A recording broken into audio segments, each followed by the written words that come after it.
science, economics, history, family, social issues, education, religion, government, or national security. Brannon brings the issues of the day into clear focus through the lens of a Judeo-Christian worldview. And now, here is your host, Brannon Howse. And welcome to the broadcast on this March 13th, 2025. I'm telling you, she knows the theme music, folks. You notice every night when the theme music plays, she jumps up here. She doesn't bother me during the Worldview Report, but during Brannon Howse Live, she comes right on over to say hello. I think you like mugging for the camera. Dolly. Who are we having on tonight? We are having on tonight, I better get my calendar. Let me see. I forgot who we're having on tonight. I know we're having Leo Holman on tonight. Leo, we're going to talk about Elon Musk, Colossus, a huge data center he is building here and has built right here in Memphis. He's bought 100 acres. He's adding on to it. Found out today that he's calling it Colossus, which is actually a 1970 movie, which I'd never seen, never knew about till today. That is about a supercomputer that takes over the world and threatens to bring about nuclear war. Colossal, 1970 sci-fi film. Never even heard of it till today. But Elon has named this big computer Colossal. Do you want the whole world to think you're a brat? Look, I clipped your toenails today for the first time, and you did really well. You were very patient to get your toenail. I think I missed one. You did very well, though. This dog has the sharpest dew claws. Can you get a close-up of that? Look at that. You probably can't. Look at this dew claw. Most dogs, their dew claws are cut when they're puppies.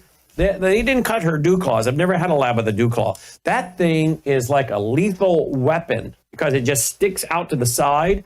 And I'm telling you what, last night, I don't know what she did, but last night, somehow, I woke up feeling like someone had just stabbed me, and it was her. And I woke up with a huge scratch on my chest and stomach, and somehow she, with that gigantic dew claw, caught me. So I trimmed her nails today, hoping that will end. But anyway, there you go. Who else are we going to have tonight, Dolly? We're going to have Mike and Wes and talk about the fact that Warren Buffett apparently is getting out of the real estate business. I don't know what he's doing and why he's doing it. And we're going to play some clips on the European Union. The gals over there in the European Union Commission, the European Central Bank, they are going crazy over the idea of a digital euro. A digital euro. They're going to track everything you do, everything you buy. And they're even going to block your payments. You know what? I'm one of the most patient men on the planet. Logan, was I this patient with you when you were a child? You are a brat. Look at you. All right, who else are we going to have?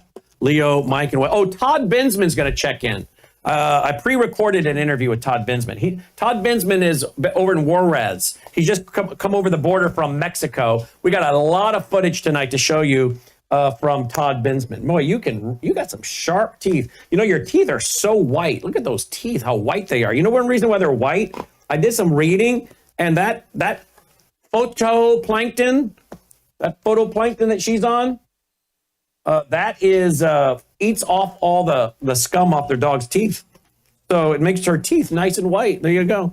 All right, let's see what else we got to talk about before we go to Leo. You really are doing a number on that date book, aren't you? You're a brat. You're just a mess. All right, let's see. Before we go to Leo, we better talk about Bella Grace. We love Bella Grace. We take it each and every day, Bella Grace. It is a powerful elixir loaded with 3 powerful ingredients: collagen, which is great. We have a lot of collagen. A lot of our body is made up of collagen. And of course, you need it for hair growth, and you need it for your lining of your stomach and to help with your leaky gut. There's a lot of reasons to have collagen. And then it's got cat's claw, which is anti-inflammatory, and it's got astaxanthin, which is loaded with antioxidants to take on those free radicals. So check it all out. We also have over at melisshousebg.com the restorative sleep. Restorative sleep. There's none in there because I did not want you to get a hold of these. So this is an empty bottle because I thought if I left the studio for a minute and she got a hold of that and opened it, that would not be good. So we took those out, the empty bottle. But Melissa loves these. They help her stay asleep once she gets asleep. So once she gets to sleep, she's able to stay asleep with restorative sleep. They're gummies. They're all natural. Some restorative. Maybe I will give you some of these. No, I wouldn't do that. There you go. That's available at MelissaHouseBG.com. This is Bella Trim. This is a weight loss. Bella Trim. This is also empty for the same reason. I didn't want you to get a hold of it. And this, Melissa loves this. This has got all kinds of great things and great benefits. Bella Trim will lower your cholesterol, optimize your insulin, lowers the bad cholesterol, increases your good cholesterol, helps normalize your blood pressure, overall good cardio health, and improves your prebiotics and lowers your inflammation. This, by the way, the Bella Trim does all that, and it also takes away your appetite from the munchies. So she and Logan are both on the Bella Trim. They're both on the Bella Trim, and it fights the stubborn belly fat. So check all that out. Those are all at MelissaHouseBG.com. MelissaHouseBG.com. Now look, see, I told you those dew claws of hers are sharp. Look at that. Her dew claw cut me. Look at that. I'm bleeding. Those dew claws. I've trimmed those things today for the first time, but those are sharp. All right. So make sure you check all that out, will you? Let's see. Do we have anything else? I guess that's about it. I should go to this real quick, though, the vault. If you go to worldviewtube.com/vault, worldviewtube.com/vault. This is very important because this has got 35 years of our programs, and you can live stream the April 15th event coming up. You'll live stream it. Only those who are Vault members will be able to see the live streaming event from the Waukesha Expo Center. And then what else? You're going to be able to live stream our fall conference. If you can't make our fall conference, you'll be able to live stream that as well. If you're a Vault member, but only if you are a Vault member, worldviewtube.com/vault. All right, check all those things out. Let's get started, folks. Joining me now is our senior producer of the Worldview Report, Leo Holman. Hello, Leo. Hello, Brandon. Happy birthday. Your birthday was yesterday. Happy birthday. Yes, sir. Thank you. You're welcome. Let's go to this. Look at this headline. We would have Patrick on tonight, but he's traveling, so Leo is second up. Sorry, Leo. Musk Colossus in Memphis to reach 3 million GPUs prepares to eat the world. Yeah. Okay, so this is only a few miles from where I'm sitting right now, okay? It's the old Electrolux building. We've talked about it before. But now it's come out, Patrick Wood brought it to my attention this morning, that Elon has bought 100 acres next door. He's going to be adding on to this, okay? And boy, the numbers, the stats on this thing are pretty incredible. But first, I want to go to a trailer.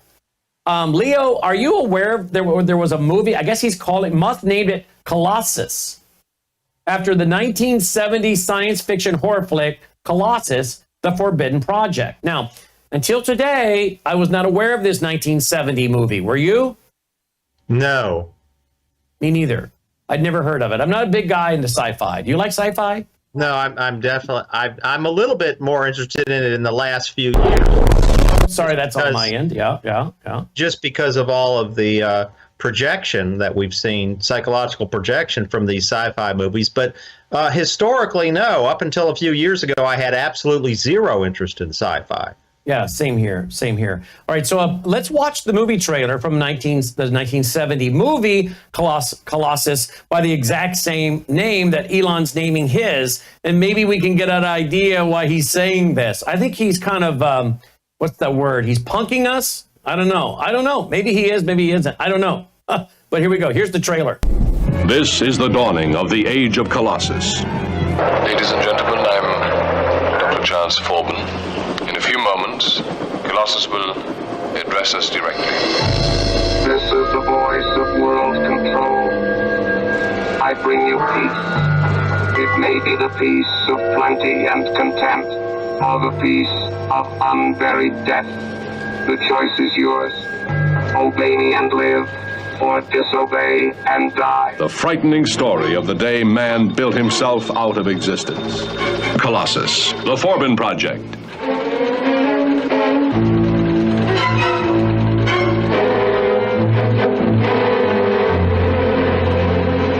It's making you a prisoner.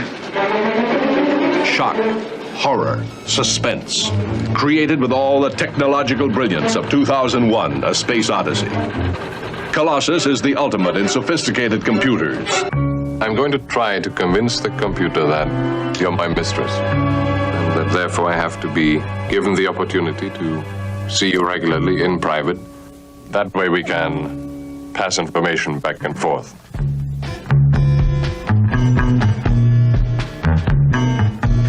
Four times a week. Good night. This is insane. When do you think you'll be able to attempt the overload? Colossus sees all, senses all, knows all, controls all armaments and all defenses. When this emotionless creation becomes the master of man, the result is catastrophic.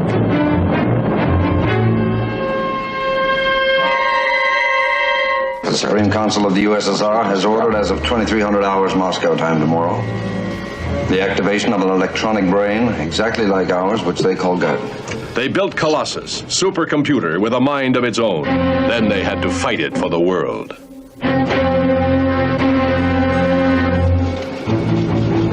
The missile has just been launched. It is heading towards the Cyan-Sibirsk oil complex. Guardian has retaliated. Retaliated? It may be too late, sir. Oh my God.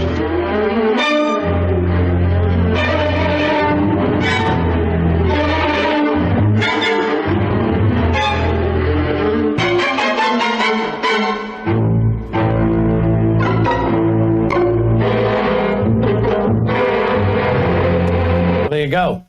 So it's going to hold the world hostage and threaten the world with nuclear Armageddon, I guess. Well, it's right here in our backyard. Now, I want to ask you, first of all, your thoughts before I get into some stats on Colossus.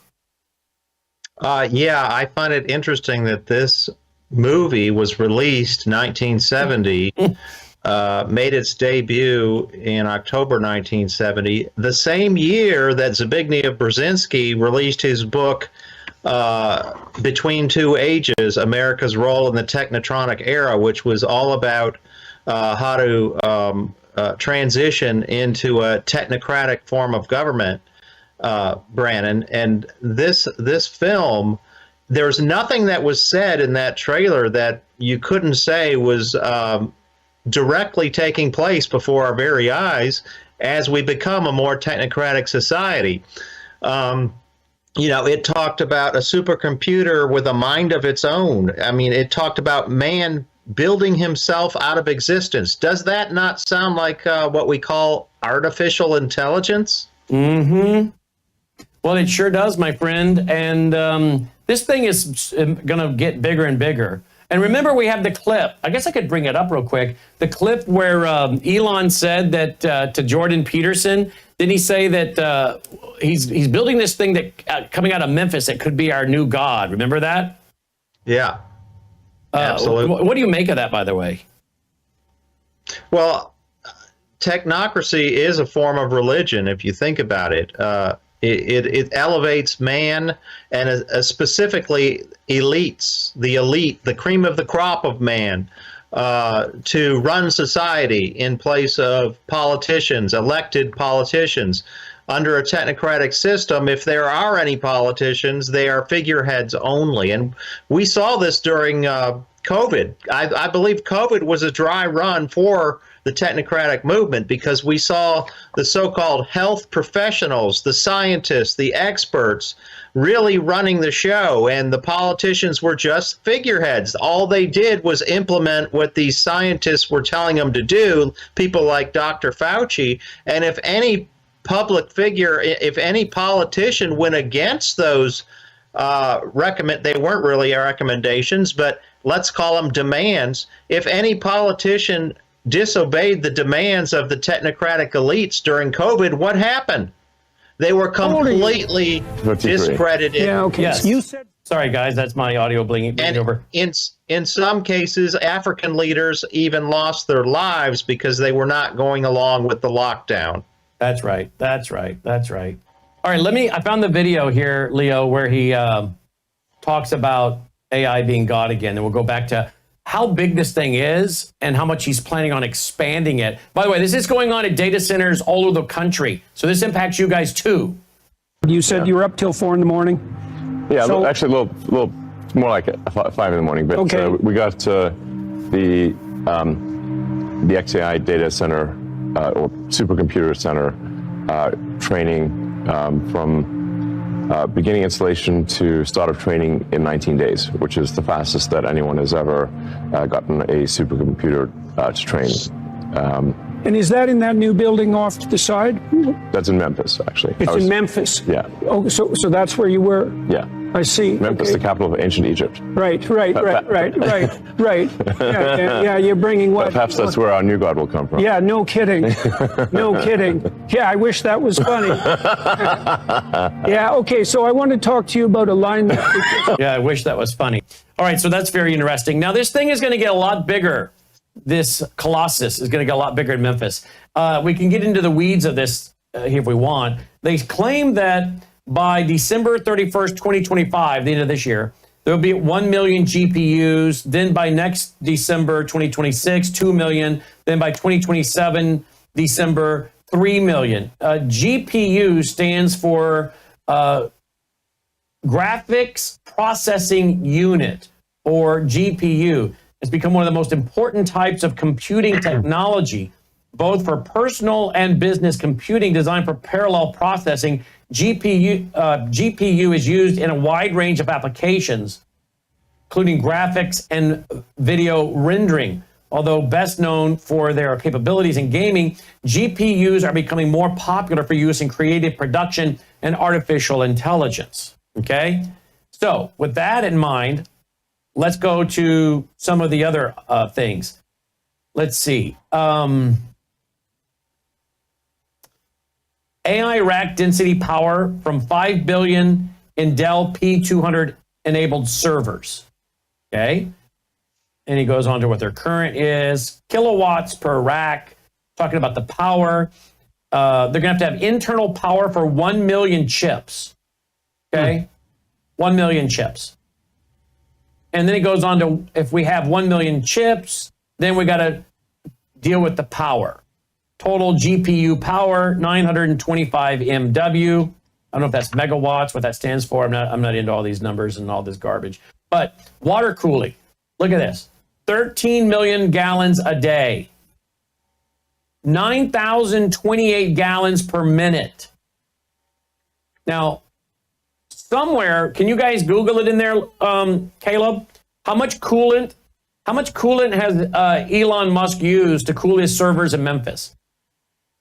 Because I think he just said something recently, like he used 2/3 of the coolant in America to cool this data center in Memphis recently. And that's on top of using water, Leo. 9,028 gallons per minute. Yeah, 13 million gallons a day. Over a day. Yeah. Now that's why one reason why he's here. He's in Memphis. I think there's other reasons. Memphis, Egypt. Remember because he said he can draw the water right out of the river, right? Out of the Mississippi River. Yep. He found a humongous building here in Memphis, the old Electrolux building, which was empty, I think, just sitting there. It's big. So he finds a big building, has 100 acres next door to it that he apparently can buy. It's got a big river, and the cost of living is cheap here in the Mid-South, relatively speaking, and housing is pretty reasonable here. And then you add FedEx is here, so he can get parts in and out really fast. We won't talk about it tonight, but remember he said Memphis, Egypt. Yes, maybe that's where our new God is going to come from. I'm doing a little studying, and you and I had a conversation today with Usama Daktok. I'm doing a little study, and I'm curious to see how many of these people are involved in Freemasonry. And I think a little initial research shows us that his grandfather was a Mason, Elon Musk, right? Yeah, and if you look at the 1947 Operation Columbia, it was a movie, a short film made by Technocracy Inc., which was the group that founded and initiated this whole technocracy movement. They made this film, a documentary really, in 1947 where they launched a motorcade from Los Angeles, California, all the way up to Vancouver, Canada, with stops on the way promoting technocracy. And interestingly, Brennan, one of the stops that they made that I found out about while I was researching it this afternoon was in Portland, Oregon. And while in Portland, Oregon, this group of technocrats from the original group of Technocracy Inc., they stopped at the Masonic Temple in Portland and were treated to a, quote, inspiring address from the Grand Master there. So, yes, there's definite connections between technocracy and Freemasonry. And that's interesting because I guess we've done a little research, you and I and Usama, talking about and we found out today, I guess his grandfather was a Mason. Correct. And his grandfather was one of the original Canadian technocrats. And there seems to be a connection between Freemasonry and Egypt and the pyramids and all of this. So I know there seems to be concrete ideas for why the Mid-South, why Memphis, a big old gigantic building, 100 acres right next door that I could buy, which apparently he's now done. I got a river, the Mississippi I can pull water out of. I need 9,028 gallons a minute.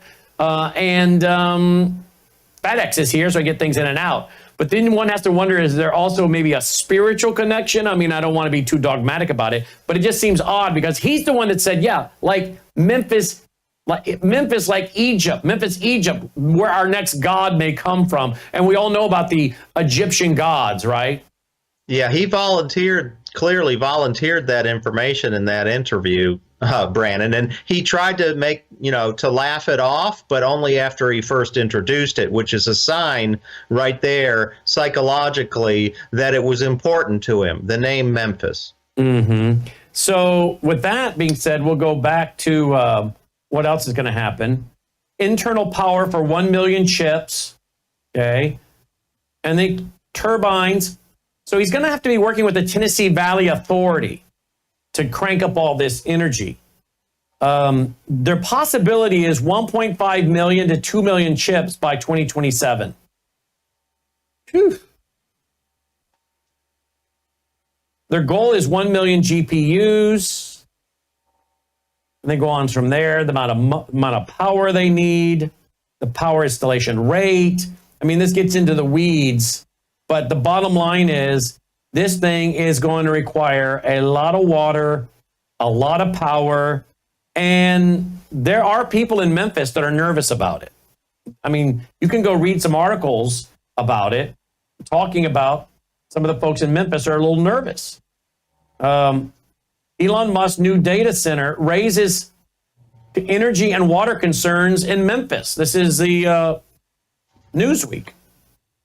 Now, this is not the only place in the country. These are being built. These data centers are being built all over the country. Remember, Trump just had a guy in the White House, and he's going to put $100 billion into data centers, right? Larry Ellison. Larry Ellison, and you were telling me today about Zuckerberg is getting into the game. Zuckerberg is investing $60 billion in huge data center development in Louisiana. So the American people need to understand our power grid. I talked about that with David Pine today on radio. Is already, kind of iffy, and you add this to it. I don't know where they're going to come up with the power fast enough to do this. Do you? I don't. I mean, Operation Stargate, which is the Trump-aligned one with Larry Ellison and the founder of ChatGPT, Sam Altman, that project, backed by the White House, is talking about building its own power generation plants adjacent to the data centers. But you can't tell me that those plants aren't going to also draw from the existing power grid, Brandon. There's going to be a drain on the existing power grid one way or another. So, I would expect that electric power is going to become more valuable due to AI. And when things become more valuable, they become more scarce. And when they become more scarce, the prices go up, and they tend to go up dramatically. Mm-hmm. And of course, that's going to really hurt the poor. That's going to hurt the middle 100%. class, and the poor. Yes. Look at what this Newsweek article says. With AI booming, tech companies racing to build larger data centers that can provide the computing power needed to train and operate generative AI systems, that rapid data center build out is also creating an energy crunch, with some electric utility companies projecting huge increases in demand, both energy and new transmission lines to create or to carry electricity to data centers. Musk says, I was just going to say, and at the same time that this is going on with the building of all these huge, massive data centers needing more and more power, they're also trying to push the American public into electric cars, electric appliances, electric stoves, electric lawn equipment, everything electric. How in the world are we going to come up with enough capacity to power all this stuff, Brandon? We're not.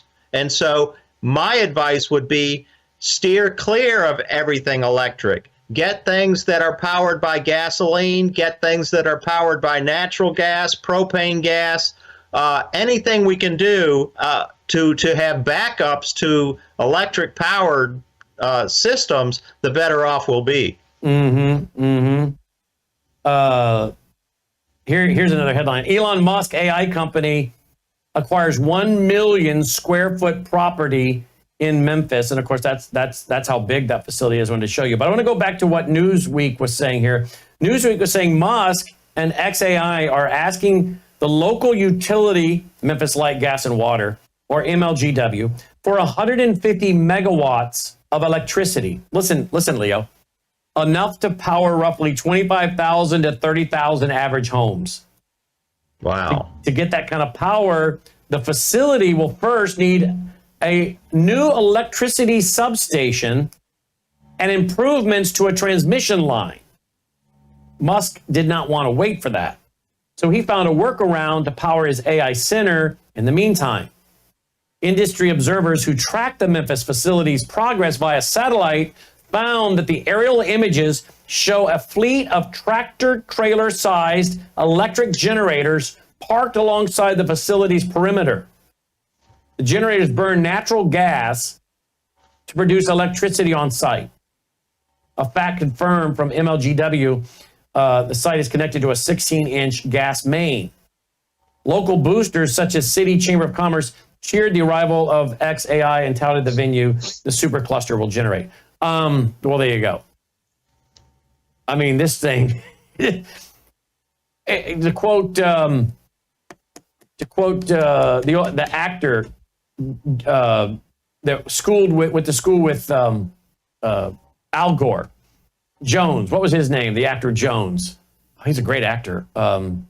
He was in Fugitive and all those.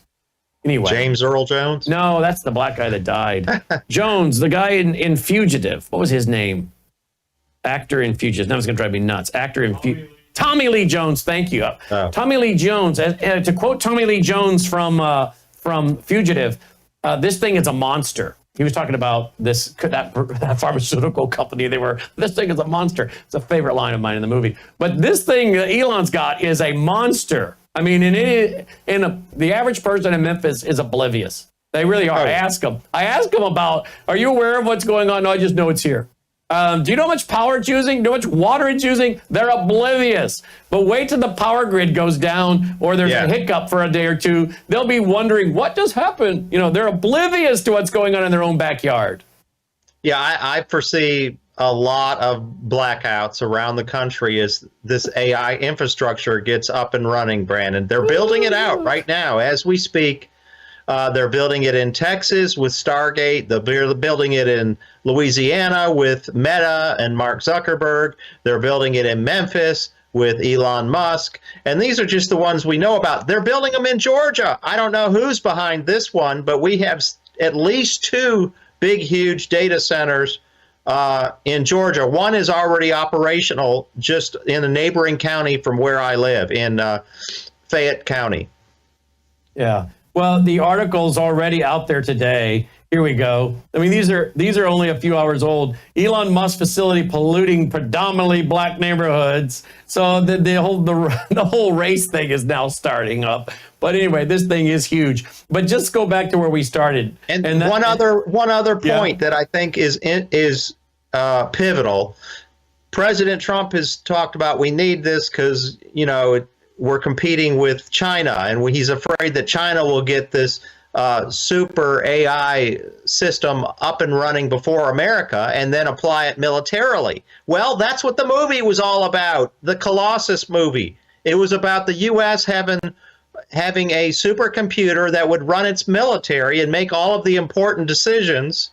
But then they found out that Russia had a similar system, and now you've got two AI-powered computer systems ready to take the world to war, which is the direct opposite of what they thought they would achieve by building this huge Colossus computer. And so this really isn't too far from reality. If you see the U.S. and China in a AI race to see who can come up with the biggest, baddest system the soonest. And we just found out a couple of weeks ago that China is well ahead of what we thought, and they're able to create their AI system with what? Much less electric power generation. So their AI is just as good as ours, and it requires far less electricity.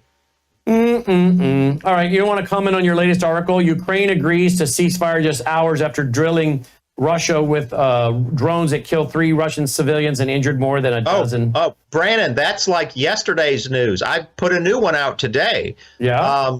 Yeah, I mean, this is fluid. Where is that new one? Where's the new one? Your Substack? Substack, yeah, Substack. Okay. This is a situation that is highly fluid. It's hard to stay ahead of it. But right now, the situation is Ukraine has agreed to the ceasefire. Russia is wanting to talk directly with Trump. Putin wants to get on the phone with Trump. There we go. Red alert. Trump not dealing wisely with Putin and Russia. He is not treating Putin as his equal. He thinks that he can bully Putin into a ceasefire the same way that he's bullied Zelensky from Ukraine. It's not going to work, Brandon. No. And where do you see all this ending? How do you see it ending? If you just had to guess. If I had to guess, we might achieve a short-term ceasefire, but I'm highly dubious that it will ever turn into a permanent peace between Ukraine and Russia, because until Ukraine and the West admits that Ukraine has been defeated. And it does not seem like we're to that point yet, because President Trump, as you know, has restarted the military aid flowing to Ukraine after having paused it for a week or so. Now he's restarted the military aid, and he's trying to bully Putin into accepting this ceasefire. Well, Putin has no incentive to accept a permanent ceasefire at this point. He has Ukraine on the ropes. He has like 8,000 Ukrainians trapped with no way out on the front lines. And so he would be stupid at this point to call a ceasefire and give Ukraine an opportunity to refresh and reorganize its troops. So how do you think the globalists are going to be dealing with Donald Trump? I had on here last night JJ Carroll. He's very concerned that there's going to be more attempts on President Trump's life and other leaders, and that they're just not going to sit by and let this happen. They're going to do something. I don't know yet. I'm still waiting to see if Trump in the end doesn't just implement the same policy that Biden had going with Ukraine, which is endless funding of the Ukrainian war against Russia. He even said it. Accept the ceasefire now or the fighting continues. President Trump said that, I think, 2 days ago. And now he did restart the aid, as I said, the military aid to Ukraine. So I'm not so sure that in the end, maybe he's forced to adopt the same basic policy of Joe Biden, which is to disrespect Putin, to not deal with him as an equal, when militarily he is every bit the equal Moscow is every bit the equal, even if you take Putin out of the equation, of the United States in terms of military power. They have 64 stealth submarines. This is noted in this article of mine today in my Substack.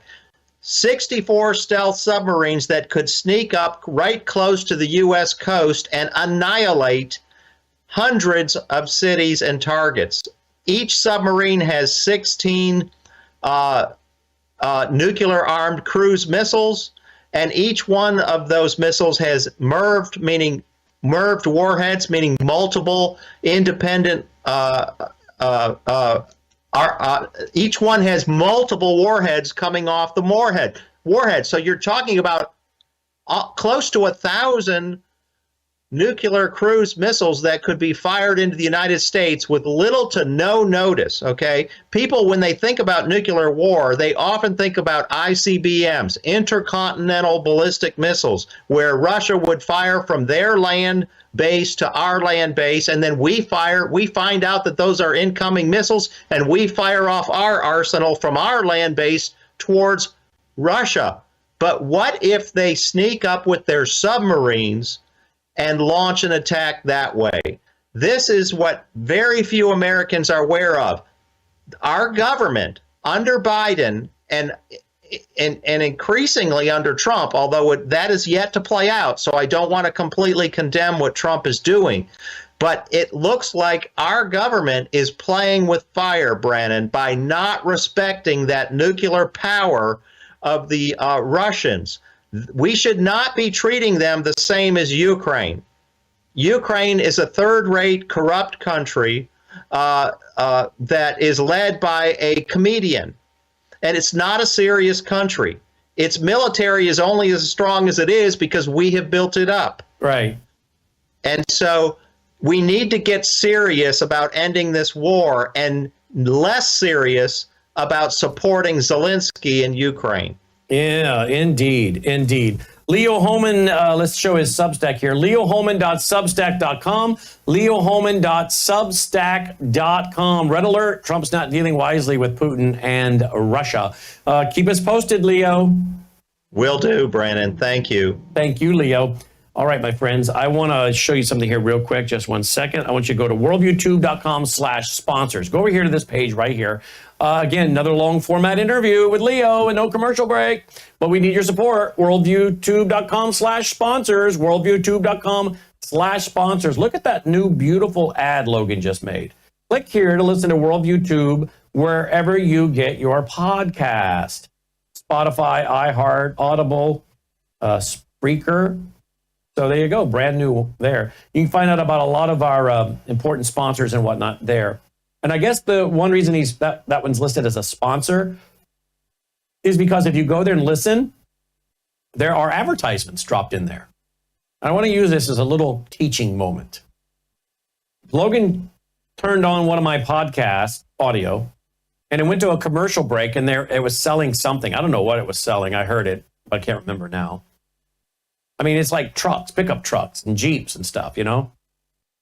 And it's all automated.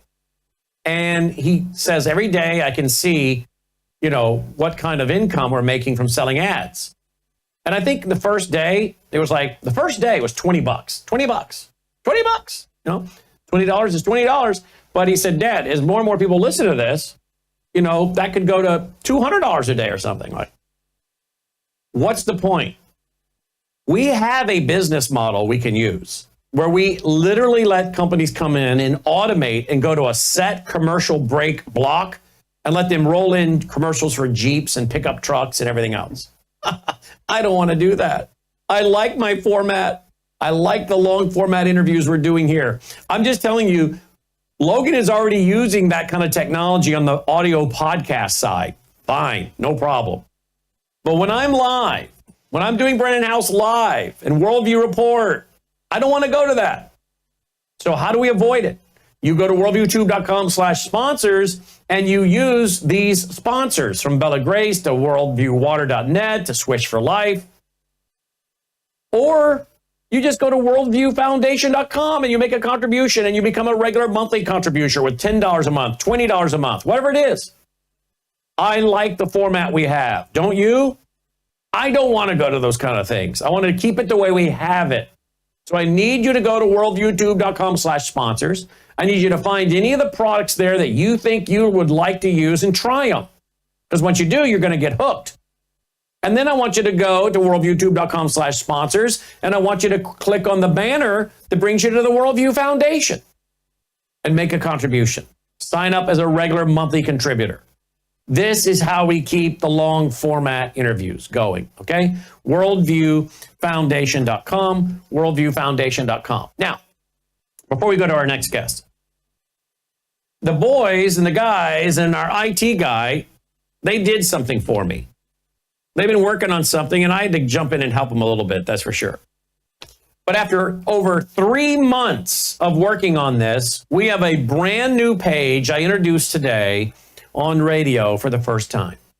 And I mentioned it tonight on the Worldview Report, and now I'm going to mention it to you. Would you please go to worldviewtube.com/about. Look at that. Caleb, you're right on the money tonight, man. You're right up there. Boom. I mentioned it, and there it is. Right on the lower third. worldviewtube.com/about. Because they have been working really hard. And we went through, 35 years of pictures and audio and video to tell our history and our story. I'm going to tell you why that's important. But first, look at this. Whenever you see one of these red play buttons, click it. Like that is about my first book in 1990, but I also put out a documentary that went with it in 1991. And there it is. And you can watch a few minutes of it. I'm teaching on the New Age movement. Look at all that hair. Damn. It's way down on my forehead. How does that even happen? I don't even remember those days. But wow, isn't it crazy when we're young, how blessed we are with good looks and youth and hair? We don't even appreciate it. But there we go. That's me teaching back in 1991, a full seminar on my first book on the New Age movement. Or you could watch my documentary on education that came out in 1993. There I am introducing it that night. And again, this took a long time to put together because we had to go through VHS tapes. Some of them I didn't even know we had. We found them. We stumbled on a couple of them in the attic. And we put together this page, and the guys worked really hard. And Jill, the guys and Jill, pictures of me with all, and if you click the picture, you'll get a description. Okay, Brandon House is a guest on the Oliver North Show from CPAC in the mid-1990s. See the description up at the top? And there's Josh McDowell. Many of you remember Josh McDowell. There's Josh McDowell hosting his show from my office here in Tennessee. And me interviewing Jack Kemp. Do you guys remember Jack Kemp? Ran for president, was a congressman, was the Housing and Urban Development Secretary for George H. So there I am with D. James Kennedy. And you look at the description, and it'll tell you who they are, how I was working with them. I love this one. That's from Donald Trump. Brandon, great job.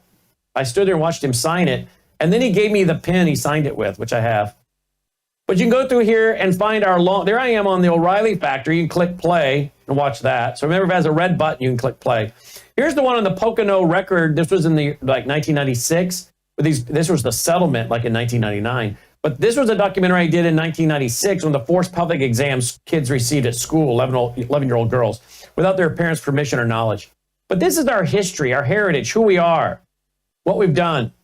And I love it. And I have to, we can't brag or boast in any of this because the Lord has providentially opened the door for many of these. There I am with Adrian Rogers. We held our Memphis Worldview weekend at his church in Memphis here twice. We can't brag about any of this. God has providentially opened the doors for us to work with the people we've worked with and to bring together the team and the opportunities we've had. So go through here and look at this and see what the Lord has done. Not what Brandon House has done. Not what my team has done. But what the Lord has allowed us to do. Here's where we did a youth conference. And we had 500 young people throughout the country come to our Contend conference. We held that 3 years in a row. Free. My foundation and I underwrote the whole cost. Here I am with Daryl Scott. His daughter was the first one killed, murdered at Columbine. And I put together an evening with him. 3,000 people showed up. And those are the crosses. Those are the crosses that were on the hill across from the school. You guys remember that? 13 crosses, became internationally known. There's the hockey arena that I rented to do this. So go through here if you would, worldviewtube.com/about. Send it to your friends and say, look, guys, I want you to see what Worldview Tube is built on. It's been Worldview Tube started in 2006, but it's built on the 35 years of Brandon House contending for a Christian worldview, where anyone can grab a microphone today and start a podcast and start yammering. That's great. Everybody is welcome. Come on. But the reality is a lot of people today just don't have any content. I even watch Fox and Friends sometime in the morning when I get up, and I'm bored out of my mind in 2 minutes. The juvenile conversations and what they're talking about is so insignificant, not only for what's happening in America around the world, but for eternity, right? And we don't do that here. We're built on 35 years of substance and study and research and work and documentaries. And yet most of your podcasters today, they've never written a book. Many of them have never written more than one. And I would question whether a lot of them use ghostwriters for that.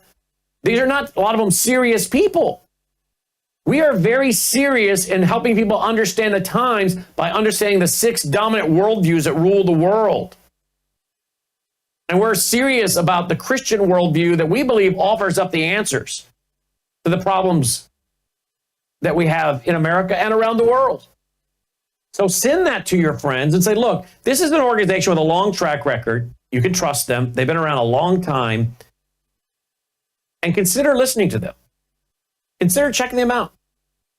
So I want to thank the team and Logan, Jill, and Jeremy, and the rest of them for helping put all this together, because it really shows us, number one, how fast time goes.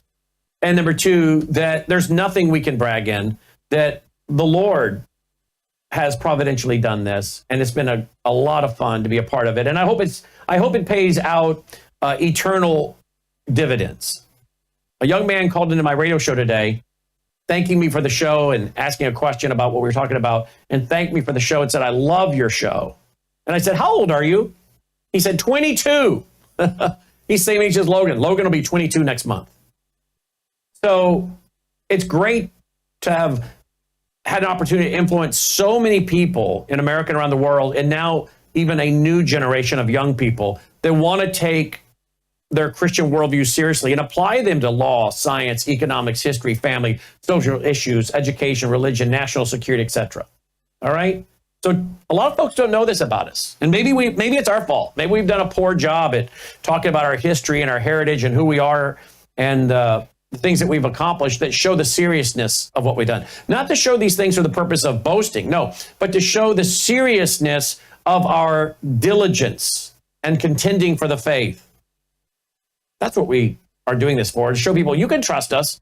We have a long, consistent track record. Check out our resume, right? Check out our resume. You don't just hire any electrician off the street or any plumber or go to just any doctor. You check out their credentials, their resume. Check out ours. And now you can. And now you can share with your friends and say, tell me why you wouldn't want to listen to an organization built on this 35 years. All right? Worldviewtube.com/about. Worldviewtube.com/about. Check it out. Very excited about this new page and to share it with you here and today for the first time. All right, before we go to our next interview, and that is going to be my interviewing Todd Bensman. I pre-taped that today down on the border. He literally had just stepped back into the U.S. from Mexico. It's a powerful interview. It's things that you are not going to hear on corporate media. He really broke some news today, so you do not want to miss this, folks. I want you to stay tuned for it.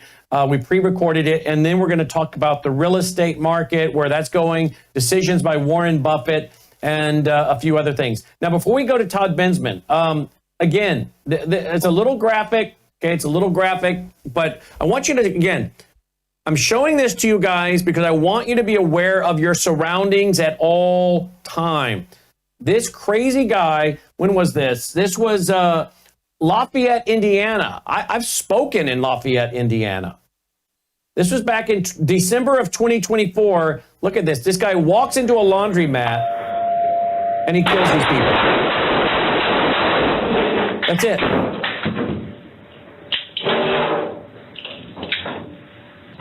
That's it. Deranged, clearly. And then I won't show you the rest. He goes, we can come back to me. He goes out to the parking lot by his, I think it was his truck, and he kills himself. Now, the city is saying the 73-year-old Lewis McLaughlin believed the city was controlling his mind. I guess one of those people died. I'm shocked that all of them didn't die. Apparently, only one of them died. That's pretty shocking. The only one died, as close as that was. And apparently, it was absolutely just random, from what I'm reading. Again, I showed that just to warn you again, like I have on my radio show and TV show for so many years. Be always aware of your surroundings. Do not sit, in my opinion, do not sit where someone can come in a door or come at you without you having at least some advance warning to see they're coming. Like that, if you had to go to somewhere and sit, if you can avoid sitting in front of the door right there, sit across. Sit somewhere where you know people are coming so you have places to shelter, to get behind, to return fire, but you have some chance to react. But where they were sitting when he walked in, they were right there. Be aware of the room whenever you walk into a room. That's part of your situational awareness. Again, I say this because the violence out there is ridiculous. Here's another story. The president of Africa. Okay, we've been warning, and it's in my documentary, one of my documentaries about the the racist communists taking the land of the white farmers in Africa, South Africa. Listen to the president of Africa. The issue of land reform is a matter that is top of mind for this administration. And through a variety of programs, through a variety of initiatives, we are fostering this objective. We agree that indeed access to land. We agree that our people working the land is a historic objective that needs to be attained. We are in the process of ensuring that we do give our land or the land to our people. We give the land to our people. This is nothing more than the continuation of the Nelson Mandela agenda. And of course, I think they made a huge mistake by not providing capital punishment onto Nelson Mandela, and they've turned him into an international hero. He was a communist thug, murderer, and terrorist. It is documented, okay? Now, President Trump, he is offering fast citizenship to South African farmers after cutting aid over racism against whites. That's the headline today, or 5 days ago, at MSN.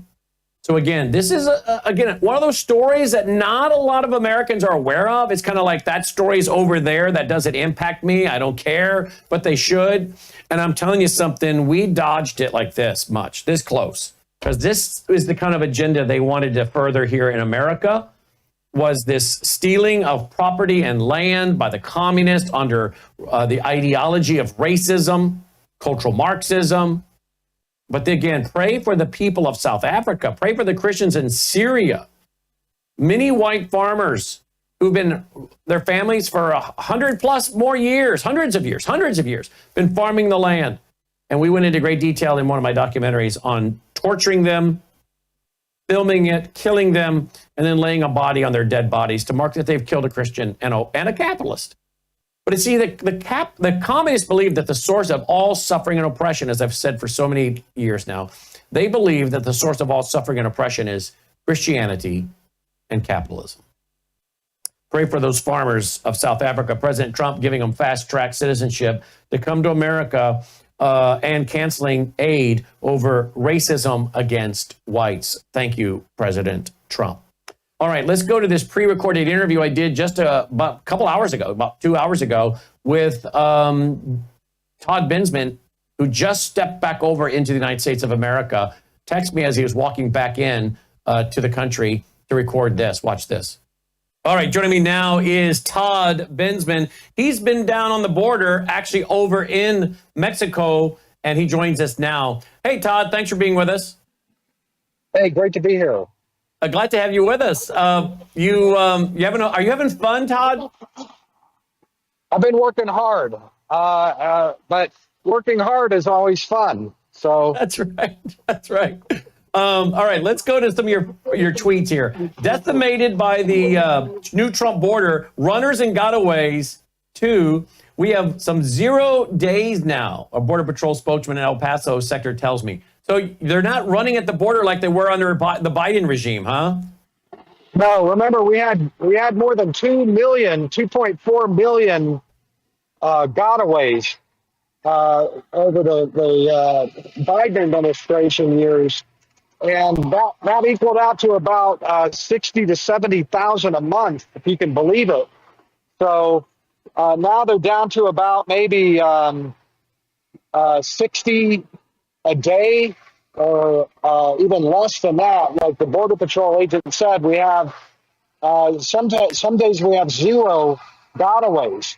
So that's really remarkable. And the reason gotaways even matter is because there's a high degree of criminality among those people, because otherwise they would have joined everybody else in giving themselves up to Border Patrol and being let in. If you're running when you could be giving yourself up, that means that there's a reason, a criminal reason. So this is really very good news. It has not been reported really anywhere that the number of gotaways is so low, especially in this sector. This sector, El Paso sector, was one of the highest gotaway areas on the whole border.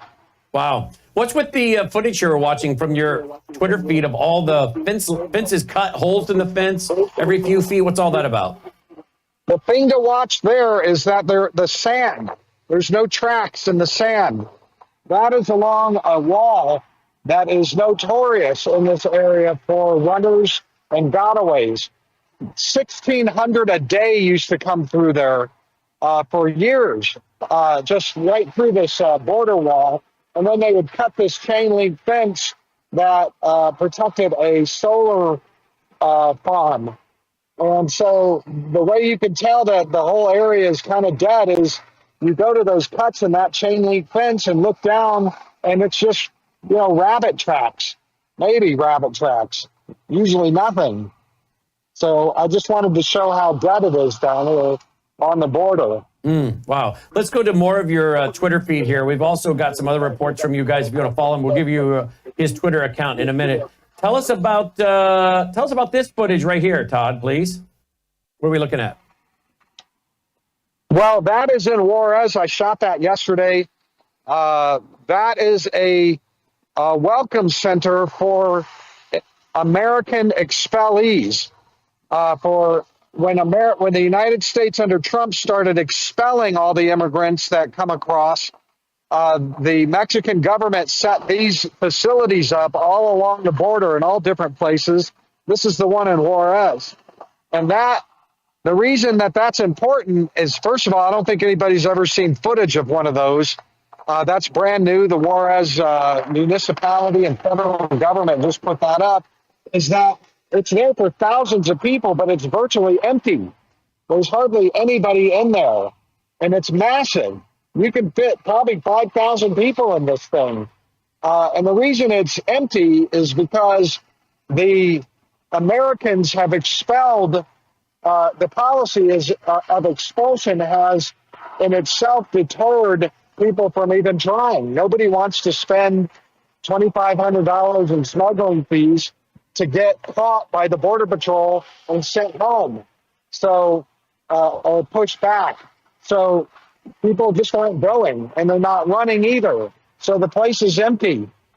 And that's a good news story. I was going to say, that's good news, right? That's good news. It's a good news story. Yes. Yep. All right. Let's see. All right. Let's go to this one. Tell me about this one here, please, Todd. So those are Mexican soldiers in Juarez. And remember, Trump said 25% tariffs unless you put 10,000 troops out, 10,000 more troops out to start cutting the flow of fentanyl. And what they're supposed to be doing is checking all those cars at the ports, cars and trucks. And I didn't see any evidence that they were checking any cars or any trucks on 3 different ports of entry. And so I'm just filming them not doing anything and pointing it out that, hey, these guys are supposed to be tossing all these cars and trucks for fentanyl. And that right there is a part of the runner got-away fencing that I was at the other day. That's also a big smuggling area for drugs. To the extent that they're going to be shipping drugs through there, I didn't see one single Mexican soldier anywhere on that fence line. That fence line is an insane area for smuggling. You would have thought that they would have Humvees every 50 yards on that thing, but there was nothing there at all. I flew my drone. I was on the American side. I was on the Mexican side of it, checking, looking for any evidence of, sorry, there's a strong wind trying to blow my phone down here.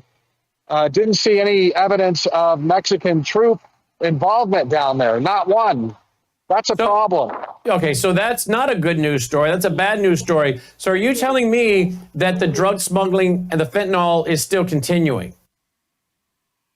I think that we don't really know because we don't have the seizure data yet. It's early, but my guess would be that if they are hampering the flow of fentanyl, it would be somewhere in the deep interior of Mexico. I'm not seeing it at the ports of entry where everybody says, well, most fentanyl comes through the ports of entry. So we should have, 1,000 soldiers checking every single vehicle looking for fentanyl coming through. And it doesn't look like they're doing anything at all special. Now, I point that out because that's important because in the days after Trump threatened the tariffs, and they put these soldiers out, the soldiers invited American media to embed with them. And those American media were filming those guys tossing every single vehicle, going inside, pulling all the clothes out and the children's toys looking for fentanyl. And this is what happens when there's no cameras around. Just saying. So does this mean that President Trump said, look, I want you to put your troops down there checking for fentanyl, and if you don't do this, they're going to raise your tariffs, but you're saying they're not doing it. You think President Trump knows this? Probably not. Probably not. But I don't know. And, on the tweet that I sent out, or the X, what do you call that? X, yeah. I said with a question mark, maybe it should be a 75% tariff. Wow.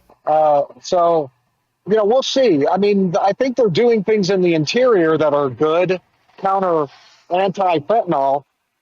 There's some evidence that they are raiding some labs in Culiacan, Mexico, and putting the pressure on further in. But they should also be, securing the fentanyl as it crosses into our country at these ports of entry, especially a place like Juarez, which is high traffic, heavy commercial traffic, 3 or 4 different bridges and a railroad bridge and everything. So, just pointing it out that while I was here, I didn't see anything special going on at all with regard to that, and I just filmed it and put it out there. Well, good for you. All right, let's go to this next video. This is in his X feed. What's this? What's going on with this right here? What's all that about? I shot that today. Just pointing out, though, what that is the Mexican military in Juarez has this. They have this program, Money for Guns. So if you bring your guns in, and ammo, we'll pay you for it, and we'll destroy the guns. And I just happened to come across one of these in a public space, and Juarez just a few hours ago and thought it was kind of interesting. And especially that kind of gun that they're destroying there, which is just a stupid, like a 22 or something. And I just pointed out in my feed, I don't think that the narcos, the cartel narcos, are going to be bringing in their Central America obtained 50 caliber machine guns anytime soon. They're just disarming regular Mexicans of whatever they did have with this thing, disarming the peaceful Mexicans and letting everybody, all these cartel murderers and sicarios, keep all their weapons, no problem. Yeah, it doesn't seem real wise and a bright, idea to me, that's for sure. Let's see, what else we got? All right, so anything else I'm missing here, Todd? I mean, really, I just came down here because, the mass migration crisis that I've been writing and reporting about on your show and everywhere else for the last 4 years straight is kind of over. Oh, that's a good one, too. I have to tell you about that one. You're showing this. That was a really, I embedded with the Border Patrol a couple days ago, and there's a huge mountain called Cristo Rey, Mount Cristo Rey, and it's been a major smuggling route, unsecured, no wall there, for years, decades and decades, and especially in the last 4 years. And in the last 3 or 4 weeks, Border Patrol bulldozed a road right into the middle, right into the heart of this incredibly rugged terrain, right through the middle of the smuggling lanes and trails. And they've got all these soldiers up there blocking it off now. And they took me up there. It's only 3 or 4 weeks old. It's called Bulldozer Trail. And they took me up it. You can see that video on my YouTube account, the whole thing. I just put it together over breakfast yesterday. My production, skills are maybe less than what you've got there in studio. You know what? I was just thinking to myself a while ago, how is he post-editing all of this on the road? So to be honest with you, I was thinking that when I was watching the video footage of them sawing those guns a while ago, and I could tell those were cuts and clips. I'm like, when does he have time to put all this together? So to be honest with you, I was sitting here thinking, you're a one-man operation, and I'm very impressed. Oh, thank you. Yeah, I have an app on my phone. My 20-year-old daughter taught me how to do videos, and I've been doing them.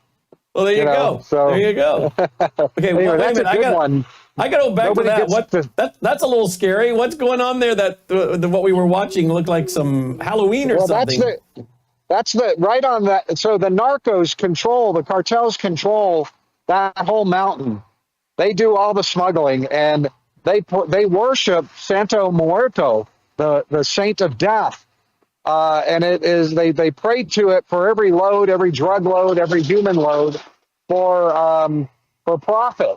That the saint of death, Santo Muerto, and that was on the other side of the fence on this road, and I just stuck my phone in there and took a picture of it.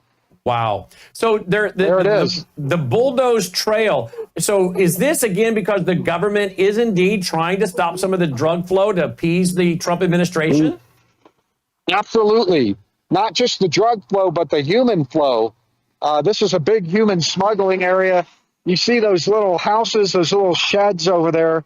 Those are staging areas, cartel staging areas, where they bring the people. And now there's hardly any traffic now because the Trump administration is expelling everybody.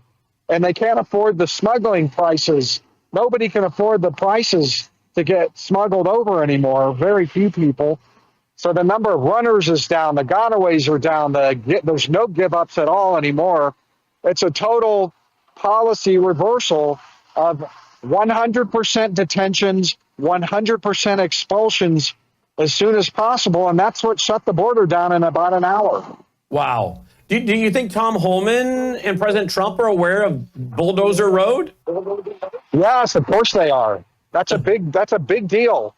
I mean, what they did there is something that should have been done 25 or 30 years ago. Right. And they finally just did it 3 weeks ago. But who all is reporting this? Not really anybody, right? No. That's the first time I've ever even heard of it. The Border Patrol offered to take me up their new road. So, I said, yeah, what you're seeing in my video is something very few Americans will ever see. It's a restricted area. You can't go up there unless you're embedded with Border Patrol. And by the way, that's the first time that I've had cooperation from Border Patrol in 4 years. I called them up, and on a dime, they were like, we gotcha. And of course, they're wanting people like you, American media, to come up there, show this, and put it everywhere so that it flows up to the top of the government, right? Yes, and they want the bad guys over here behind me to know about it, too. That's Juarez right over there. Right. I just came back. Came back. They want the word to spread that if you're going to try to smuggle drugs, we're watching and we're cutting roads to monitor you. Yeah, we got all kinds of guys up there. We got soldiers, we got Border Patrol, and we got cameras and all kinds of new stuff. We're going to catch you. We're going to catch you. So would I be wrong in saying the reason the mainstream corporate media is not reporting on this is because they don't want to give President Trump any credit? Totally. Yeah, you got it. That's what it is. Yeah. I mean, they'll grudgingly report the numbers because it's a sea change. This is like a real. I've been down there for 4 years. I've never seen it dead like this. I'm going to areas over here in Juarez that every time I've been over there, it's just thronged with thousands and thousands of foreign nationals, and there's not one anywhere. I did find some migrants over there, but they're settling in Mexico, and they're working, and they're telling me, we're not even going to try to go across because the Americans are too hard. They're not even going to try. They're staying there, the ones that I met. So where do you think we go with deportations in America? There's been talk, I think I just read an article that President Trump is looking at maybe using some national security measures, some old, long-standing national security measures to deport people. What are you hearing about those that are still here, how they're going to get them out? Well, in fact, I just found it. I just found it. Trump to use archaic Wartime Aliens Enemies Act to fast-track mass deportations. That was from 1798? Yeah, this is, it's an executive power that probably most famously was used against the Japanese population inside the United States, shamefully, I'll say, to detain them during the war years. But it also could be used to, without having to go through the various kinds of due processes for people that are in different stages of immigration proceedings, to round them up and detain them while they're waiting for their proceedings in the hopes that maybe they'll self-deport. That's going to get all kinds of lawsuits, litigation, etc. But it's an idea. They're trying different things to increase the numbers. They need to, their goal is to be able to deport 1 million a year at least, if not more. And for that, they've got to be pushing out 250,000 a month. So they're nowhere near that right now. So they've got a lot of work to do to get the numbers up. And they've got to try everything they can try if they want to get those kind of numbers. Okay, so I want to make sure I don't miss anything because, man alive, you are full of information tonight with your article or with your social media with X. Is there anything else on that account I should be looking at? No, I'll be writing though when I get home, and I'm going back tomorrow. But I'll be writing. There are some news things that I'll break here in the next few days. Okay, all right. So you're going to break those. So you're going to come back here to help share some of those with us. Yeah, of course. Okay, of course. In the meantime, give us your handles where they can read your articles, your X handle, all of that, please. Yeah, I'm at Bensman Todd on X, and I've got an account at Getter, Truth Social, YouTube. I'm trying now, so you can go to my YouTube channel, Bensman Online. And I work for the Center for Immigration Studies, CIS.org. They're the ones that sent me here. Great organization. We're doing a border tour. You can go to our website if you're interested in signing up for that thing. It's really great. It's a week long. We're going to go to Arizona this year. Excellent. And I knew there was something I was looking for, and I found it. An article you wrote for The Federalist. Real quick, comment on this one. Trump doesn't need Maduro's cooperation to deport Venezuelan migrants. Tell me about that before we let you go. Yeah, God, I forgot all about that. That published while I was here, although I had written it earlier. And essentially, Trump cut a deal with Venezuela's dictator, Maduro, the left-wing guy, communist guy, kleptocracy there. He's ruined the country. But Trump went ahead anyway and cut a deal with him to take Venezuelan deportees from the United States, especially criminal aliens. And they agreed. We're going to start sending Venezuelans back to Venezuela. And now Maduro is teetering on that. He's fudging. He's reneging on the deal. And he's threatening Trump. We're not going to follow through. And all I wanted to do here is point out that the vast majority of these Venezuelans have not lived in Venezuela in years. They've been safe, secure, prosperous in 15 other countries, even more than that, in Latin America and even in Europe. So send them back to those countries and tell Maduro to go fly a kite and put maximum sanctions on him while you're at it. And send those Venezuelans back to all these other countries that took them, willingly took them, gave them asylum, residency, work authorization, clearly have no problem taking in Venezuelans. Take them again. And that's what that story, that's in the Federalist. Just pointing out that on all of the interviews that I've done with Venezuelans, including just the ones that I met across the border over here, they have not lived in Venezuela in a long, long time. Why are you trying to send them back there anyway? Great point. At Binsman Todd is his handle, at Binsman Todd. You can also find toddbinsman.com, and his 2 books are there, Border War and Invasion. toddbinsman.com, and follow him on X, at Binsman Todd. Also, CIS.org. CIS.org is the organization he works for.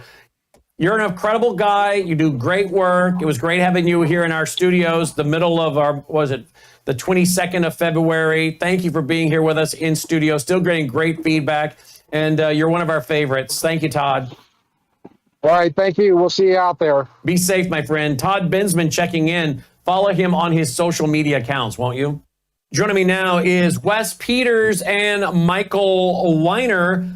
Gold sets another historic high today. And check out this headline right here from the Daily Mail. Warren Buffett, latest move, sends ominous warning about the state of housing market. Let's talk about that and a lot more. Gentlemen, welcome back to the broadcast. Thanks for being with us. Hey, pleasure. Good evening, Brandon. Look at that sharp sport jacket Wes is wearing. Where you got a funeral tonight or a wedding? What's up, Wes? I'm all messed up. I'm usually on the other side of the split screen. You are. We flipped you guys all around and confused you. No, I'm like a fish out of water now. Yeah, you're dodging the question. Someone died. No, I just threw on a little sports jacket. I just got a black T-shirt and a jacket on. Oh, that's. I think you look very fashionable. Personally. Yeah, you sure do, Michael. If you trip and fall in a pond, you're going right to the bottom with all those gold chains. I'm gonna start calling you Mr. T. Oh, that's silver chain. Well, okay, silver chains. But how many you got on your neck there, dude? 3. There's some special significant meaning with them. So. You want to share or not? Is it too private? No, it's myself with my granddaughters and me. Well, how sweet is that? Well, I just want you to know, if you fall in the lake, you're going right to the bottom. On January 3rd, that's a good way to go. On January 3rd, I predicted 3,000 by the end of March. Right. Here we go again, Wes. Here we go again, Wes. Nostradamus. Where are we? 2988, please. Thank you. Drum roll. I would like that. Thank you. Here we go again, Wes. All right. There you go. All right. So yes. we had a $50 jump in gold today, right, boys? Right. Mm-hmm. Correct. Yep. Gold is on a tear. Just like I called it. I called it back in January, Brandon. that this market was going to run for a number of reasons. And yeah, but I think Michael called it before you did, Wes. He called it when you were still in your mom's womb. Whoa, really funny. That's a good one.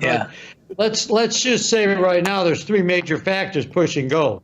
Number one, Fort Knox thing comes out, it's going to explode it.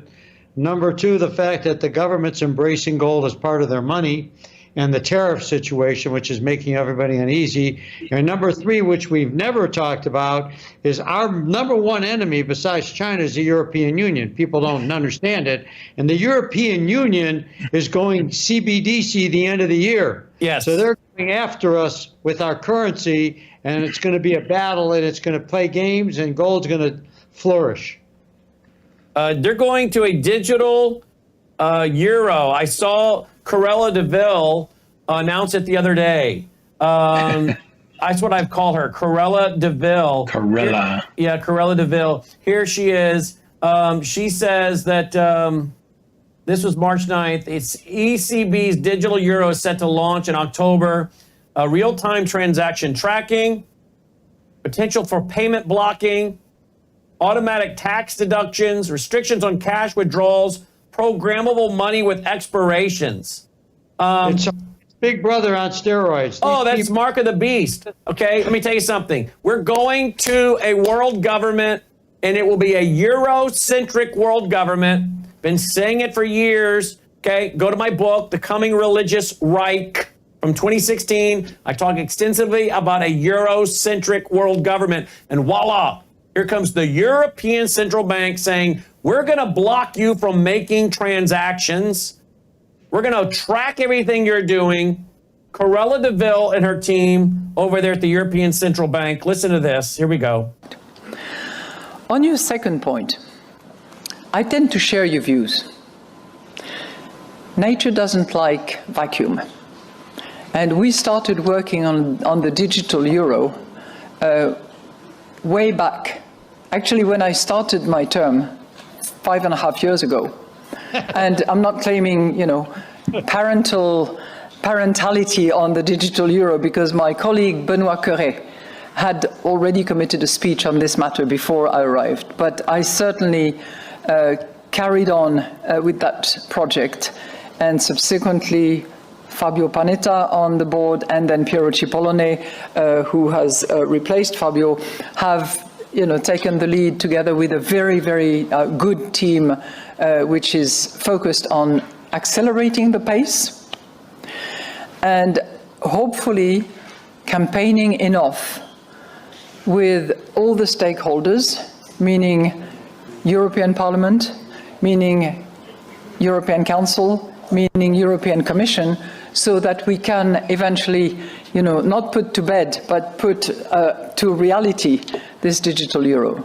The deadline for us is going to be October of 25, and we are getting ready for that deadline, but we will not be able to move unless the other parties, the stakeholders, as I call them, Commission, Council, and Parliament, actually complete the legislative process, without which we will not be able to move. And I think it is critically important, and it seems to the agnostic or the skeptics, it seems to be more relevant and more of an imperative now than ever before, both on the wholesale and on the retail level, both. Well, there you go. So they want it in place this year. Now, this is actually Corella DeVille number 2. Corella DeVille number 1 is Ursula. Ursula is with the European Union Commission. So I both of these women put off the persona of wanting to make a fur coat out of Dalmatians, but there you go. I'm not a believer in anything they can do. I think they're the biggest, most inept bunch of idiots on the planet. They will screw it up, and I believe they're going to crash and burn. I find it disgusting that my father had to die literally because of fighting a war for these idiots, because they are the most unappreciative bunch of clowns on the planet Earth. They're worthless, and they can't even put together a dime if they had 2 nickels. Yeah. That's my opinion. I'm done. There's Corella. That's Corella DeVille number 1, Ursula. They're just disgusting people. I'm sorry, in my opinion. These people hate liberty. They hate freedom. I think they hate They hate Christians, in my opinion. They apparently love Islamists. But again, Islamists, they worship Satan. If you look at the descriptions of Allah in the Quran, Satan in the Bible, they're the same. These people, I think, whether they know it or not, are following demonic cues and a demonic system and plan, and they're laying the foundation. I'm sorry, they're laying the foundation for the coming of the Antichrist. Okay, we don't have to go all theological and eschatological on you, but I'm telling you, folks, when you're putting together a system, as they even said themselves, that is going to be about real-time transaction tracking, potential for payment blocking, restrictions on cash withdrawals, programmable money with our expiration dates. This is mark of the beast technology, and look where it's coming from. And, most of their churches over there have now been turned into mosques. So this is, I feel bad for the people that like us and watch us over there, that they have to live there. And we were that close to going the same route with Kamala. Had Kamala won West, we would be going down this same road. Yeah, absolutely. These people want total power and control, Brandon. That's what this is all about. And how long have we been talking about people getting their money outside of the traditional banking system, outside of the U.S. dollar, have something in reserves, off-grid, that you can convert it to whatever funny money we're dealing in the future on your terms as you need it? Because they're going to put controls, rules, regulations on your wealth. And if you don't fall in line, they can totally cut you off, stop you from making certain purchases. And, so there's still time. There's still time to be proactive and protect yourself. And nothing's going to do that like physical gold and silver. Everything else is on the grid. You buy physical gold and silver with savings, you have 100% privacy protection, and it's in your possession. So can I? And I want to get to Warren Buffett in a minute and housing, but you can't swing a dead cat without hitting a gold company now. I mean, they're everywhere, and they're knocking down our door, emailing us, calling us, wanting us to work with them. Like, guys, I've been with these two bad news bears for 17 years, and Dean and Craig, and I'm not changing now. We thoroughly hate each other so much that we can't do without each other. The joke. That's a joke. But we do act like brothers toward each other, don't we, guys? We do. Yes, we do. But there's so many of them now, and I'm regularly reading about how many of these gold companies are getting sued. Okay, Swiss America. You guys got started in what year? 43 years ago. 43 years ago. I mean, absolutely amazing. And so again, this is a company I've been working with for 17 years. So get your free packet of information. Just when I'm going to go to plug the packet, he starts trying to interrupt. Apparently, he doesn't want any calls, okay? 602-558-8585, 602-558-8585. Go ahead, Mr. West, and then Mr. Peters, and then Mr. Weiner. And then let's... Peters. He's older. Yes, Meanwhile, exactly. let me remind you of something. That yes. All of these people, when you talk about that, this industry used to be regulated. I told you a long time ago, Reagan deregulated it. Big error. 99% of these new companies don't have any money. They operate in executive suites. They drop ship everything they have. They have no inventory. They don't own a building. They have no real staff. Everything is outsourced. You send them money and they go buy your gold. We operate totally differently. It's a different world. And what is upsetting to me and Wes right now is that we have to literally be worried about telling people why they need to buy right now.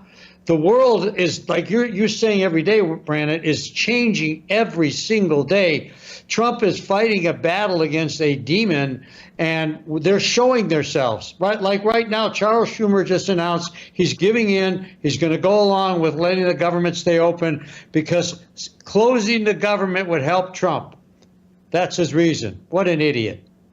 All right, so if you don't want to work with fly-by-night operations, check out and get the free packet. Find out how to put gold in your IRA. Now, I want to go to this one. Warren Buffett's latest move sends ominous warning about state of housing market, okay? Warren Buffett is likely selling his real estate empire. The latest warning sign that the property market is in dire straits. The real estate market has been on the skids in recent years. Brokerage companies have attempted to consolidate as home sales remain very low. Compass, the largest real estate broker in the country, is in advanced talks to acquire Berkshire Hathaway's Home Services of America, the fourth biggest player in the industry, according to the Wall Street Journal. Buffett, the 94-year-old investor icon known as the Oracle of Omaha, appears to be stepping back from the real estate game. The financial details of the potential acquisition haven't been disclosed, blah, blah, blah. Would-be buyers have been sidelined due to sky-high mortgage rates, tight housing inventory, and record-breaking home prices. There you go. So what do you think's going on here, guys? Well, I think it's interesting. I thought Warren Buffett was loading up on cash, over $325 billion to swoop in and buy real estate after the crash. I was originally thinking that. But now you think about it, Brandon, you got to stop and think about it. The guy's 94 years old. And some of the information I came across said is that he's, selling off this subsidiary. He lost $107 million last year, that branch of his company, Home Services of America. And that he's positioning the company for the gentleman, Greg Abel, who's going to take over for him. But there's no doubt the housing market still has a lot of trouble ahead with inflation. They're going to have to start raising rates again. There's some talk out there about Trump's going to try and force the Fed to lower rates. But it's interesting. I didn't see this coming, but looking at his age, I think he's just repositioning his company for whoever's going to take over. What do you think, Wes? Michael? He's no genius. Everybody thinks he's a genius.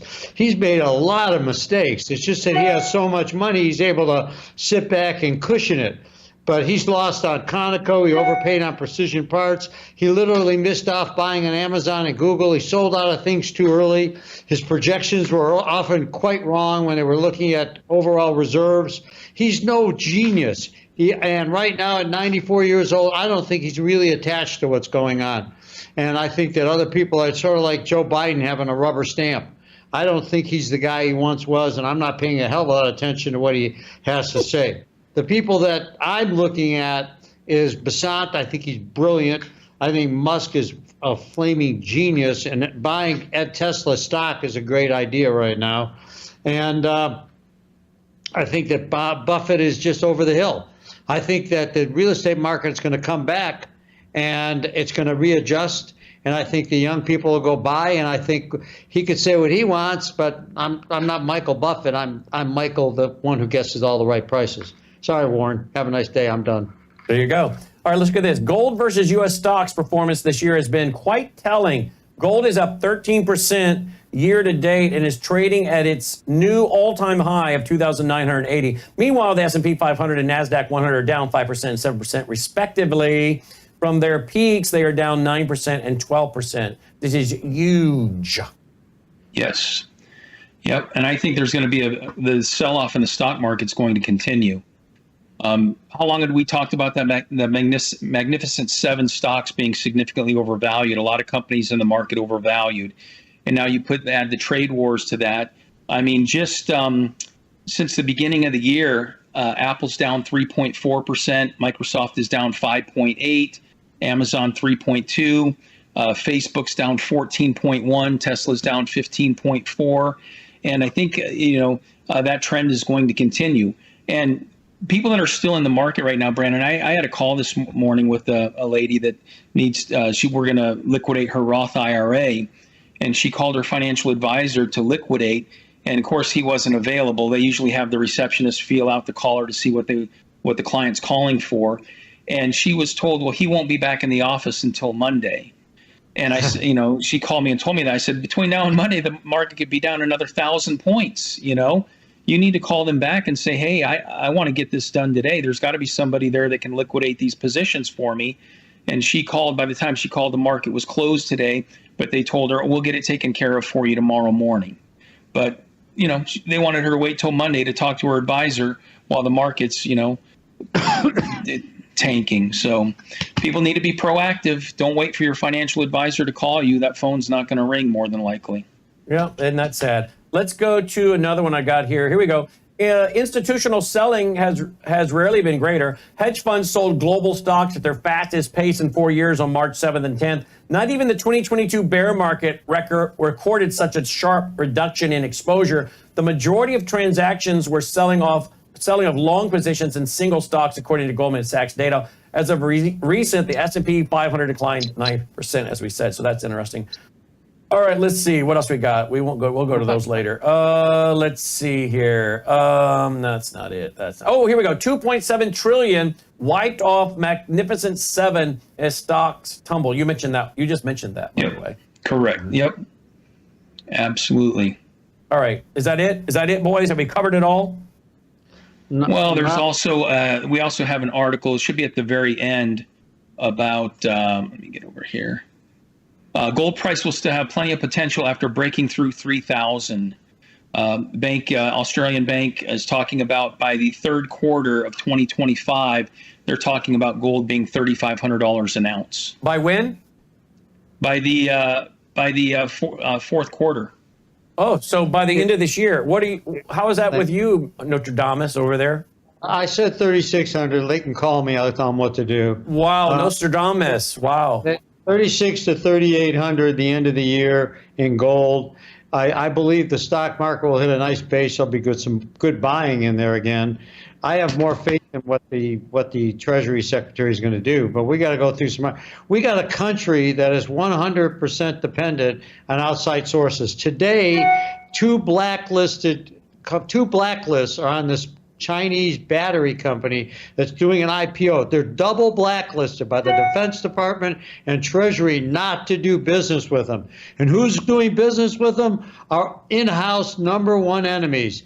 Your favorite people, Brandon. Chase Bank, Bank of America, Morgan Stanley. They're overriding the American government and doing business against what the government is telling them to do. I'm waiting to see for a consequence on that. These people are not your friends. I keep telling you, they just go in the other direction and they don't care about you one iota.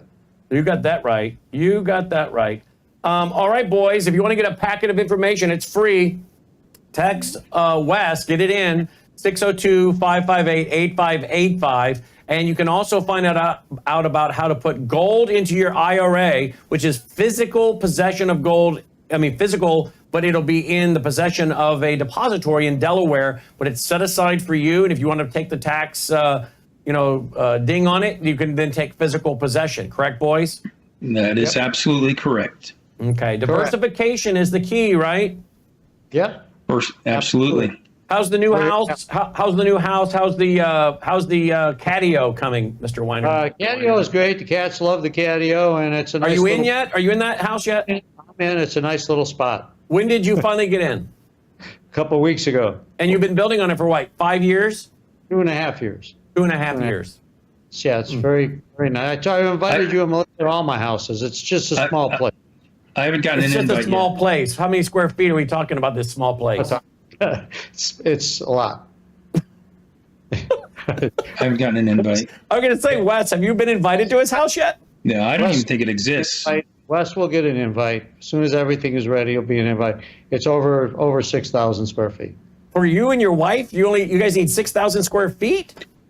She makes him stay on one side of the house. He's not allowed to go past the neutral zone, the kitchen.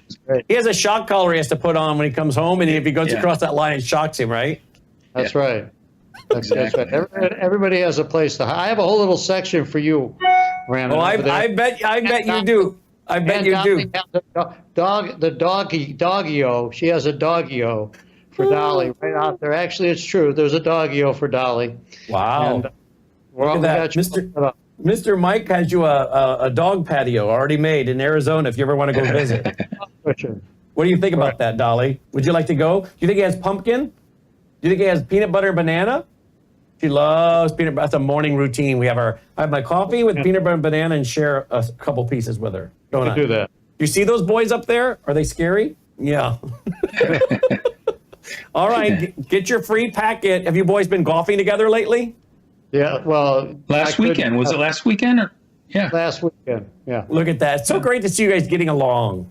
Yeah, last weekend. That's great. We'll bring Chris on, too. Well, Chris was on the other night with you, wasn't That was Chris Bowman. Oh, Chris Bowman. Yeah. Okay. Hey, Okay. have you taken that fifth wheel out lately, Wes? Unfortunately, no, I have not. Okay. It's been over a year. I was but going to say you bought the thing. It's probably been sitting for close to a year, going nowhere.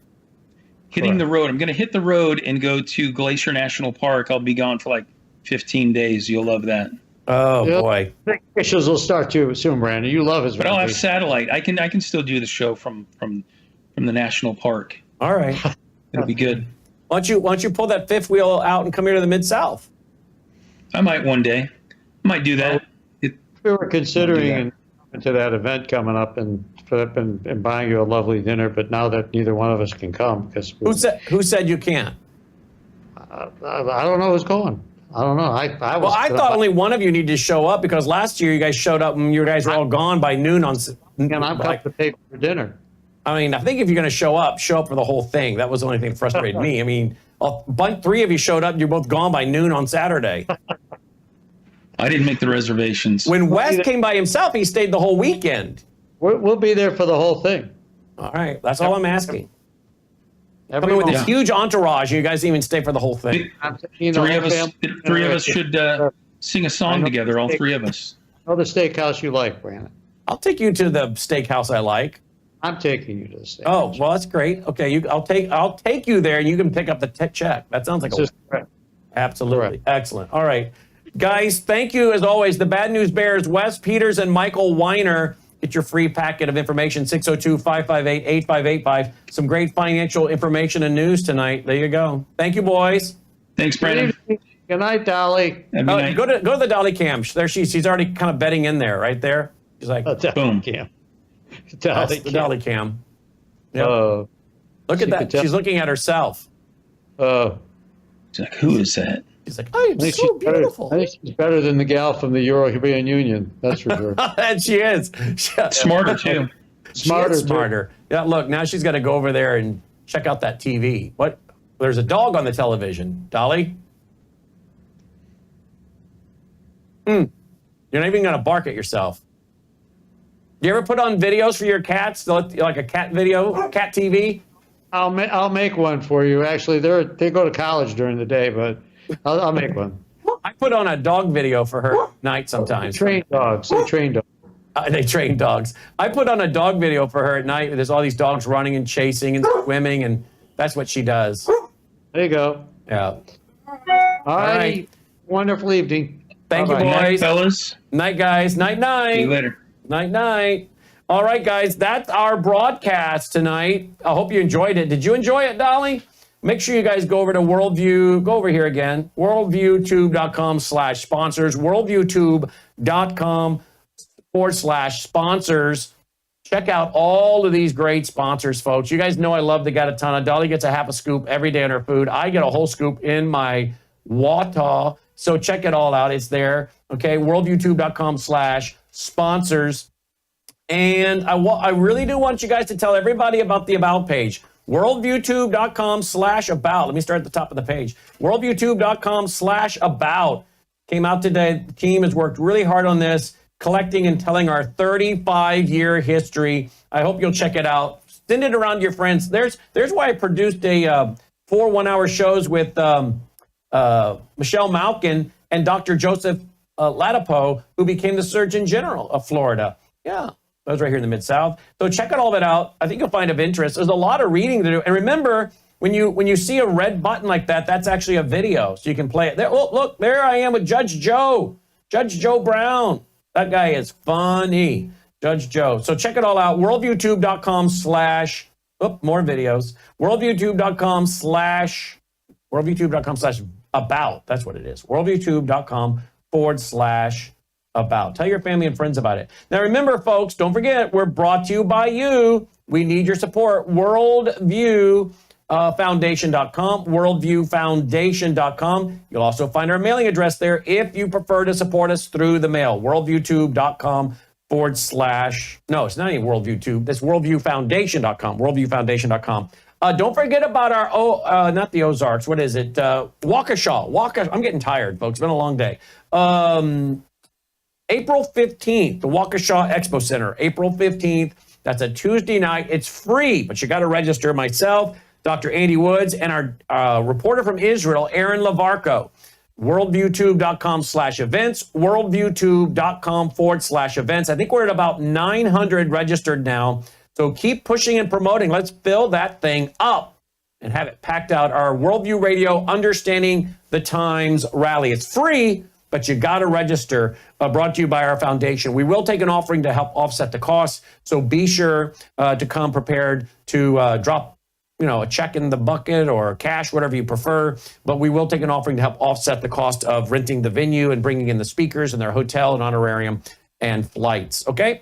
worldviewtube.com/events to print out your free tickets or to get your free tickets. You got to register everyone that's showing up, folks, so everyone gets a seat. Okay? Roll the music. Let's call it a night. Hey, don't forget about the free business cards.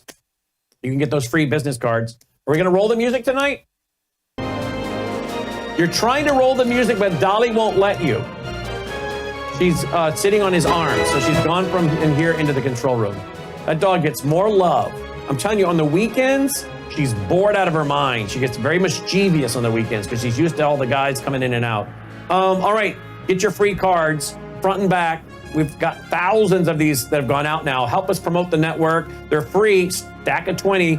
At worldviewstore.com, worldviewstore.com. May God save America. Take care.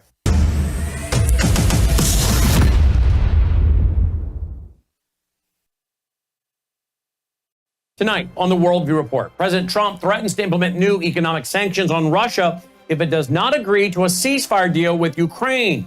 But what more can the U.S. do to hurt Russia economically that hasn't already been tried by Joe Biden?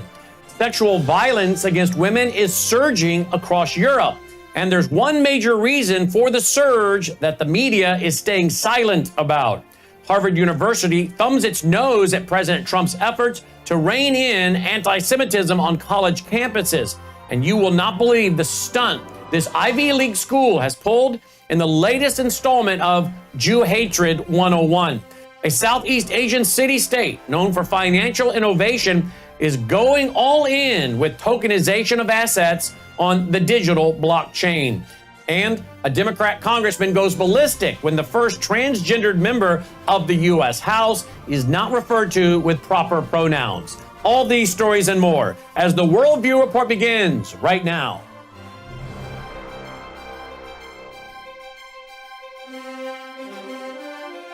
This is Worldview Report with host Brandon House. Whether it is news from the nation's capital or your state capital, from the classroom to the boardroom, from national security to national and local news that impacts you and your family, Worldview Report is your trusted source for vital and uncensored news. And now, here is Brandon House. Good evening and welcome to the Worldview Report. President Donald Trump on Wednesday threatened severe consequences for Russia if Vladimir Putin does not agree to a 30-day ceasefire with Ukraine. Trump issued the ultimatum while discussing with his team their efforts to bring an end to the brutal war, which he said could lead to World War III. When asked what the U.S. could do to pressure Russia into peace, he said, quote, "There are things that wouldn't be pleasant in a financial sense. I can do things financially that would be very bad for Russia. I don't want to do that because I want to get peace," end quote. And then Trump added, quote, "In a financial sense, yes, we could do things that would be very bad for Russia. That would be devastating for Russia, but I don't want to do that," end quote.